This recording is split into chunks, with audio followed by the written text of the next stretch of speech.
नमस्कार दोस्तों, मैं वीरेंद्र सिंह आपके अपने YouTube चैनल अपूर्व GS 24x7 पर आप सभी का एक बार फिर से स्वागत है।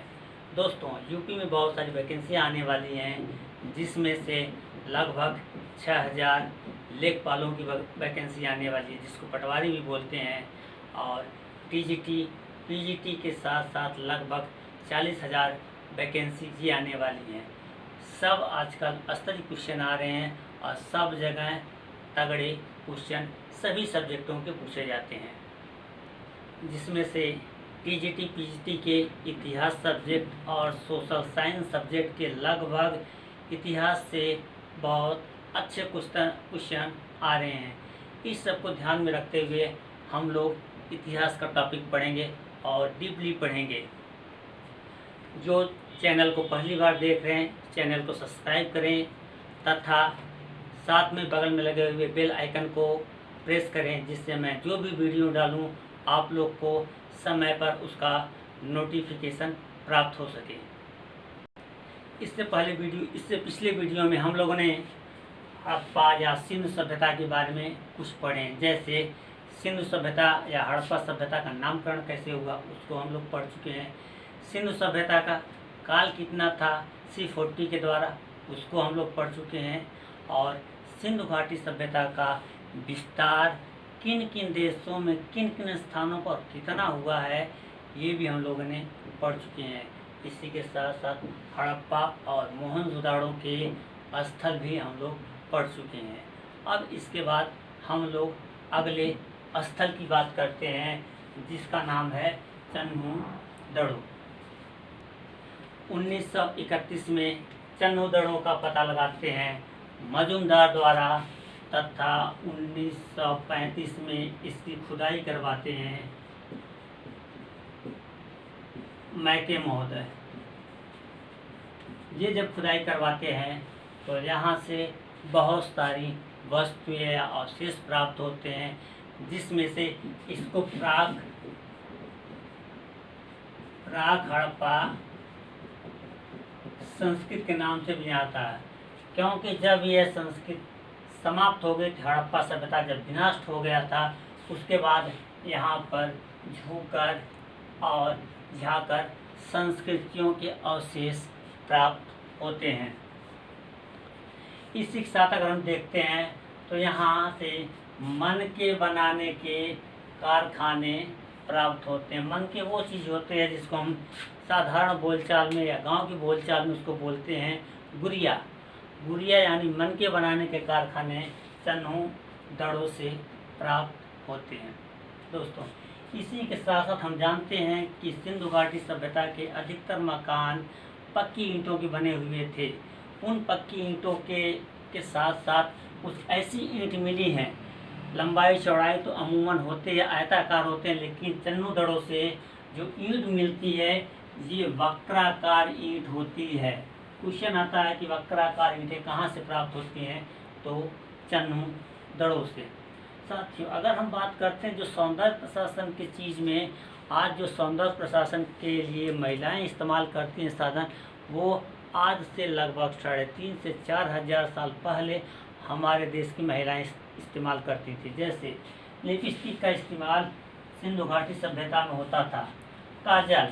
काजल का इस्तेमाल सिंधु घाटी सभ्यता के लोग करते थे। अंजन सलाखाएँ यहाँ से प्राप्त हुई। कंघा है। इस तरह से बहुत सारी चीज़ें सिंधु घाटी सभ्यता से सौंदर्य प्रशासन की चीज़ें प्राप्त हुई हैं।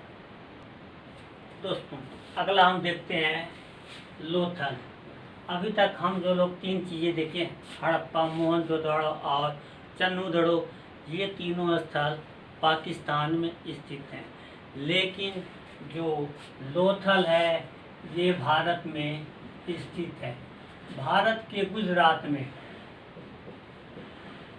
हम लोग जानते हैं कि भारत में अगर कहीं भी सबसे ज़्यादा सिंधु घाटी सभ्यता के स्थल मिले हैं तो गुजरात में। इसी गुजरात में जो लोथल है ये अहमदाबाद में भोगवा नदी पर अहमदाबाद के भोगवा नदी पर इस लोथल के साक्ष्य मिलते हैं। भारत का सबसे बड़ा ये एक साक्ष्य है सिंधु घाटी सभ्यता में। यहाँ के जो साक्ष्य मिलते हैं, पहला साक्ष्य मिलता है आपका फारस की मोहरें। इस मोहरों से हमको ये पता चलता है कि सिंधु घाटी सभ्यता के लोग फारस, ईरान जिसको आज हम बोलते हैं,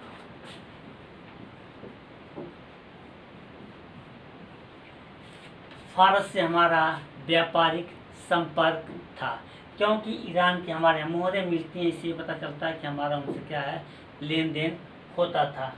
दूसरा, गोदियार्ड यानी हमारे यहाँ डॉकयार्ड यानी जो बंदरगाह है, सिंधु घाटी सभ्यता में सबसे बड़ा स्थल बंदरगाह के रूप में लोथल से प्राप्त होता है। अगला अगर हम बात करते हैं तो 3 युगल समाधियाँ मिलती हैं, यानी 3 ऐसी समाधियाँ हैं जिसमें एक कब्र में 2-2 लोगों को दफनाया गया है। इससे यह पता चलता है कि हमारे सिंधु घाटी सभ्यता के लोग सती प्रथा का अनुमान लगाते हैं कि सती प्रथा इस समय थी। अगला अगर हम बात करते हैं तो यहाँ से मिलता है धान, यानी जो चावल है, इस चावल का प्राचीनतम साक्ष्य हमको लोथल से मिलता है। धान के चावल या धान के हमारे साक्ष्य लोथल से प्राप्त होते हैं। दोस्तों, अगर हम बात करते हैं लोथल में जो 4 टॉपिक है, ये चारों टॉपिक सबसे इम्पोर्टेंट है। सबसे ज़्यादा क्वेश्चन पूछा जाता है कि गोदीवाड़ कहाँ मिला है, फारस की मोहरें कहाँ से प्राप्त हुई हैं, 3 युगल समाधियाँ कहाँ से मिली हैं और धान की भूसी कहाँ से मिली है। सब के सब मिलते हैं लोथल से। एक चीज़ और दोस्तों, हम जानते हैं कि सिंधु घाटी सभ्यता के जितने भी नगर मिले हैं 2 भागों में विभाजित थे। एक दुर्ग होता था, दूसरा होता था नगर। जो नगर होता था उसमें आम जनता निवास करती थी और जो दुर्ग होता था इसमें प्रशासनिक वर्ग निवास करता था और इसकी किलेबंदी अलग अलग की जाती थी। लेकिन जो लोथल है, दुर्ग और नगर दोनों की किलेबंदी एक ही रक्षा प्राचीर से की गई है। लोथल के साथ साथ सुरकोर्दा होता है, इसका भी यही है।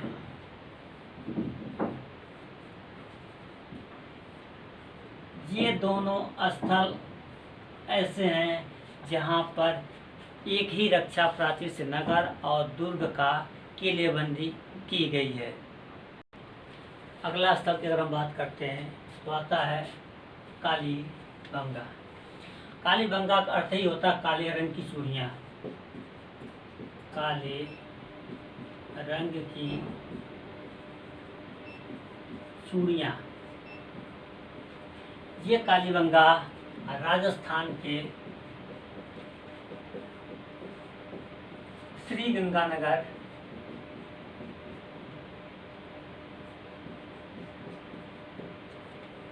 में स्थित है। श्री गंगानगर में स्थित है। इसकी खोज की अगर हम बात करते हैं तो 1951 में अमलानंद घोष ने किया था। 1951 में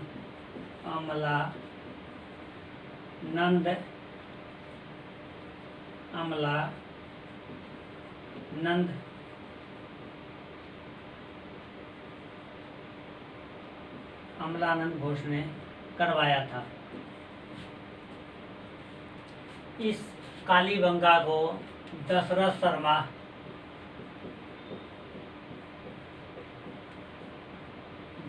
शर्मा महोदय बोलते हैं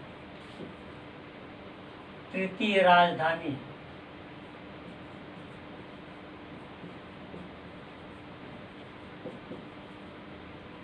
इससे पहले हम जानते हैं कि हड़प्पा और मोहनजोदाड़ो स्टुअर्ट पिगवर्ट महोदय बोलते हैं जुड़वा राजधानी। इस कालीबंगा को दशरथ शर्मा बोलते हैं कि ये तृतीय राजधानी थी। अब हम देखते हैं यहाँ से खुदाई के बाद क्या क्या अवशेष मिलते हैं।